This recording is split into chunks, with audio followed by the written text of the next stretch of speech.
They've lost twice to Detroit, once to Philadelphia, once to Minnesota.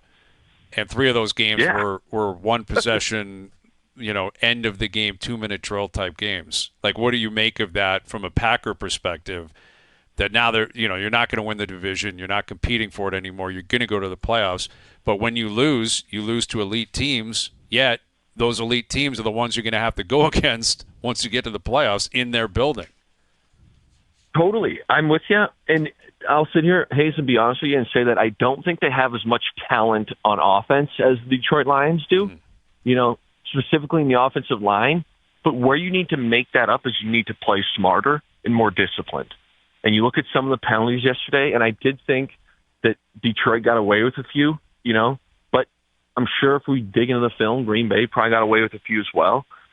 Like the Christian Watson penalty, it doesn't need to happen. Like I've run that pick/rub route a million times myself. You've done your job. You don't need to seek the collision there. I have a very hard time believing we're having this conversation. If that touchdown counts and Jacobs is in, could the Lions go down and score? Absolutely, but it's a whole different scenario than what we saw last night. And they got to score a touchdown I think at that for point. Green Bay, yeah. Yes, and that would have been they 4 touchdowns for Jacobs. Night. Yeah. They got to talk like, okay, we're losing these games. They're tight. We just got to get even cleaner with our football. And they got shot. Again, you can't watch that game yesterday, and you just said their 4 losses are to the best teams in the conference, and say that they don't have a chance.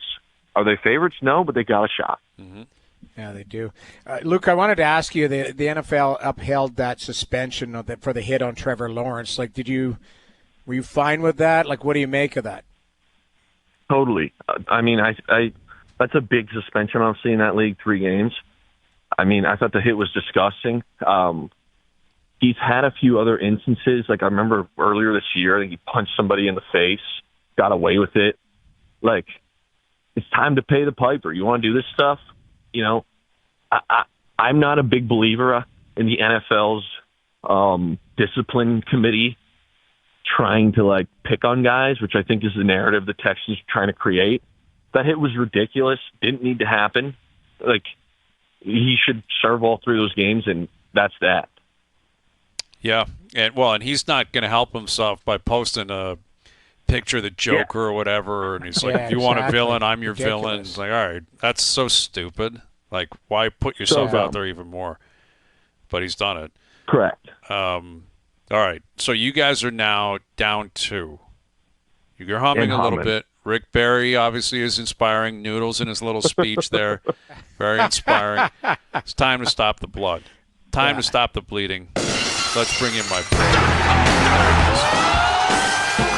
Al's brother and I conducting our research on the fly here because we're professionals and we trust each other. And AB, we're in one here, man. We got a couple of games here where, again, we're +2. We have confidence. We should be feeling confident.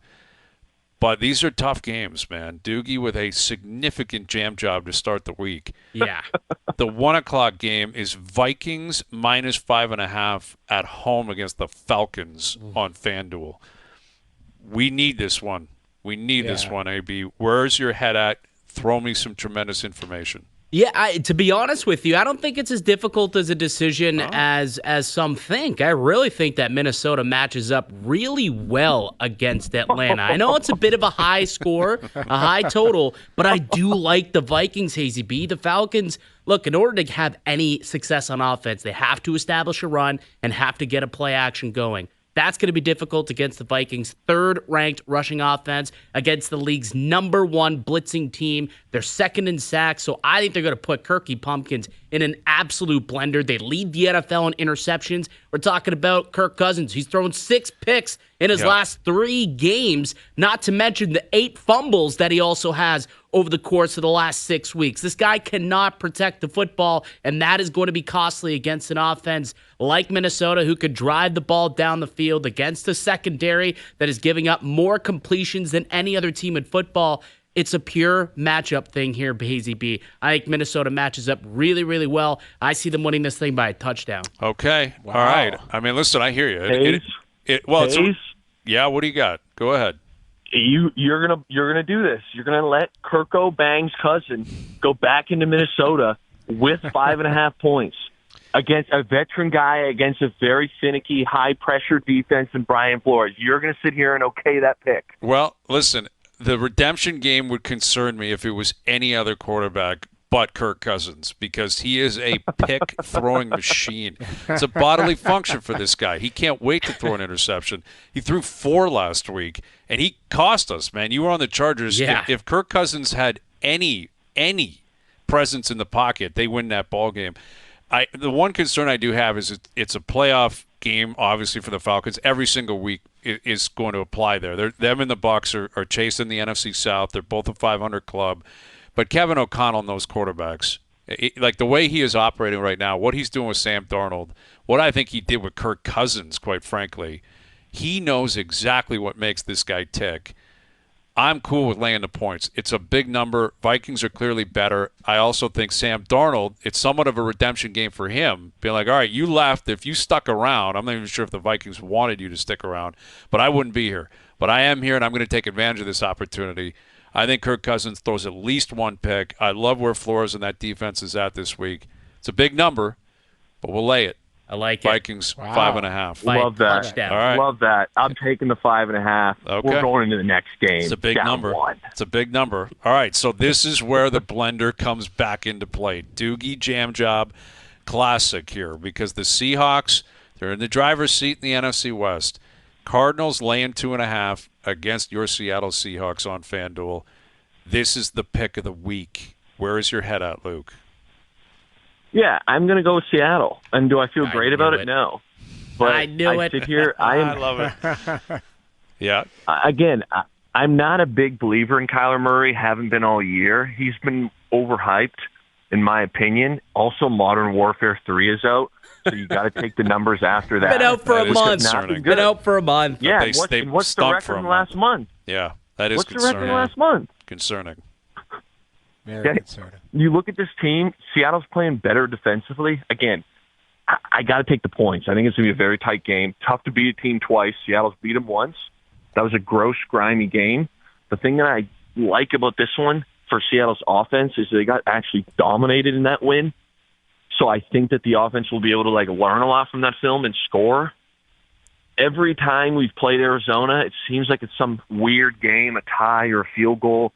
I could see this thing, somebody misses a kick and it's a 1-point game, or you're up 2 and someone has a 2-minute drive to go up. I got to take the points. Again, do I feel great about it? 2.5 is a weird number. Yep. But I think right now, the way Seattle's playing, it's the right pick. Yeah. Listen, it's a coin flip game. It's a tough game, but it's mandatory Arizona wins this game. I mean, you could argue that both ways in terms of chasing the division down, but It might be on the line Yeah. here. Like this the is division the- is pretty well on the line in this game. yes, I agree. Well, I think the quick- Niners are done. Quick question though. Have you talked to O about this? Or are you just going out on a limb? Like, is this a team effort, or do you just decided, you know what, I'm going to leave that guy behind because I know what I'm talking about? Noodles, me and O have boardroom meetings every day. Every day we're in the boardroom, talking it out, crunching what's going on here. Right. Okay. I just want to make sure because I have noticed, I want to say maybe 2 or 3 times this year where out of nowhere he'll go, yeah, that kind of wasn't like Luke wanted that, so I went along Oh, with he'll it. Patrick Waugh Yeah. this guy all day and be like, oh, yeah, well, I guess he made that pick. Yeah, That's what do you it. want He's from Don me? King. He wanted it. That's what he He's like. Don That's what King. he'll If say. it's a win, it was him. If it's a loss, it was the other guy's Yeah, fault. especially when it's Yeah. Seattle Actually, how or about this, to protect Stafford. myself here, Noodles, I wanted the Cardinals, but O came over the top and wanted Seattle. All right, I love that play. There you go. I love that. We need a little Plus. controversy here, AB. We would never Yeah. do that. You and I, we support each other. We put a shield up publicly. Absolutely. Privately, we'll be honest. Publicly, we have a shield up. The Toronto Maple Leafs may be taking a new approach to salary management, which could directly impact Mitch Marner's contract negotiations. During Kyle Dubas' tenure as general manager, the team didn't hesitate to spend heavily, and this trend began with a 6-year extension signed by Marner in 2019. At the time, Marner's $10.9 million annual cap hit set the market for superstar wingers, surpassing comparable players like Mikko Rantanen of the Colorado Avalanche, who signed a 6-year deal with a $9.25 million annual cap hit. Now, however, times seem to be changing. TSN's Pierre LeBrun recently reported that the Maple Leafs have implemented an internal salary cap, aiming to ensure no player earns more than captain Auston Matthews, who signed a 4-year extension worth $13.25 million per season in August 2023. The team's primary concern revolves around Marner's agent, Darren Ferris, who, according to LeBrun, might push for a percentage of the total salary cap instead of a fixed dollar amount. This could result in Marner's cap hit exceeding Matthews' $13.25 million, conflicting with the Leafs' new financial strategy. Ferris is known for driving negotiations to the limit, often taking his clients to free agency. This raises fears that discussions between Marner and the Leafs could drag on until July 1st, giving Marner and his camp all the leverage in negotiations. Another complicating factor is the rising market. LeBrun noted that Mikko Rantanen believes he could secure $14 million per season as a free agent. This sparks the question, could Marner demand even more? And would Ferris take that gamble, knowing the Leafs might opt to move on and sign another player? Marner has made it clear on multiple occasions that Toronto is where he wants to be.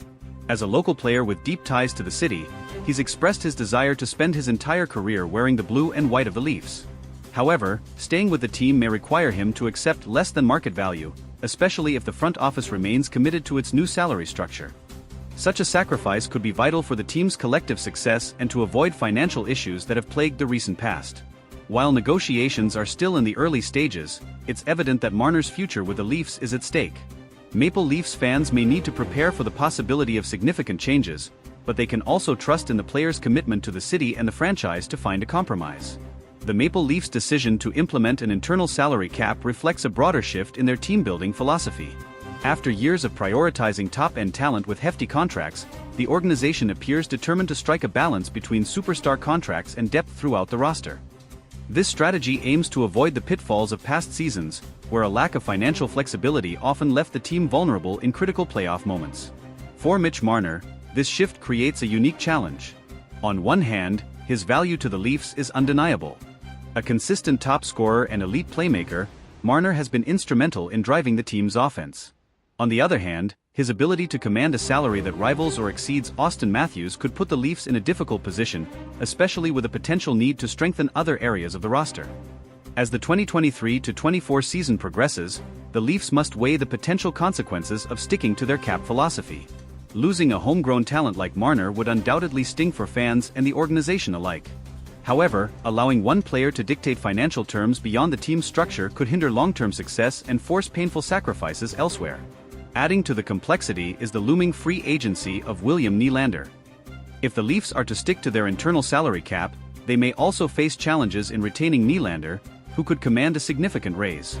Balancing contracts for both Marner and Nylander within the new framework could prove to be the ultimate test for Toronto's management team. Another factor at play is the team's ultimate goal, winning the Stanley Cup. While star players like Marner and Matthews are crucial, history has shown that depth and balanced rosters often prevail in the postseason. If the Leafs fail to manage their finances effectively, they risk falling short of building a championship-caliber team, even with elite talent. For Marner, the decision to stay with the Leafs might come down to more than just dollars. His connection to the city, the fans, and his teammates could be deciding factors.